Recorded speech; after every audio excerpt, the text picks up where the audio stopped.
నేతలు తప్పుడు ప్రచారం నమ్మొద్దు అంటూ జనసేన పార్టీ కేంద్ర కార్యాలయం పార్టీ అధినేత పవన్ కళ్యాణ్ పేరుతో సోమవారం రాత్రి ఒక కీలక ప్రకటన జారీ చేసింది.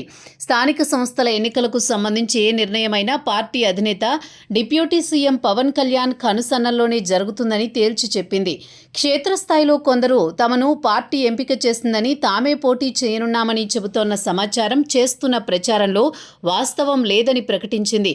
దీనిని ఎవరూ విశ్వసించరాదని స్పష్టం చేసింది. అంతేకాదు, స్థానిక సంస్థల ఎన్నికలకు సంబంధించి ఎవరిని ఎంపిక చేయాలనే నిర్ణయం పూర్తిగా పార్టీ అధినేతదేనని పేర్కొంది. కూటమి భాగస్వామ్య పక్షాలైన టీడీపీ, బీజేపీలతో ప్రస్తుతం చర్చలు జరుగుతున్నాయని పార్టీ కేంద్ర కార్యాలయం పేర్కొంది. ఈ చర్చలకు పార్టీ అధినేత నిర్ణయించిన నాయకులు హాజరవుతున్నారని, ప్రస్తుతం ఈ చర్చలు ప్రాథమిక దశలోనే ఉన్నాయని తెలిపింది.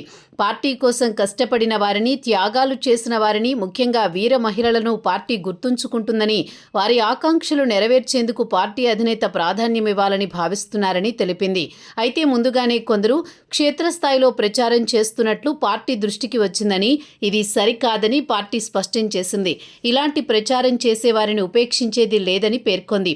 పార్టీ తరపున ఎవరు పోటీ చేయాలి, స్థానిక సంస్థల్లో ఎన్ని సీట్లు తీసుకోవాలి అనే విషయాలు పూర్తిగా పార్టీ అధినేత పవన్ కళ్యాణ్కు సంబంధించిన వ్యవహారమని, దీనిపై ఎవరూ ఎలాంటి వ్యాఖ్యలు చేయరాదని పార్టీ కార్యాలయం తెలిపింది. అదే సమయంలో పార్టీ సిద్ధాంతాలు, కూటమి విజయాలను అందరూ దృష్టిలో పెట్టుకోవాలని సూచించింది. భవిష్యత్తును దృష్టిలో పెట్టుకుని పార్టీ తీసుకునే నిర్ణయాలకు అనుగుణంగా అందరూ వ్యవహరించాలని పేర్కొంది. దీనిలో ఎలాంటి మార్పు లేదని పేర్కొంది. స్థానిక ఎన్నికల్లో విజయం దక్కించుకోవడం ఎంత ముఖ్యమో, పార్టీ నాయకులు, క్షేత్రస్థాయిలో కార్యకర్తల మధ్య ఐక్యత కూడా అంతే ముఖ్యమని స్పష్టం చేసింది.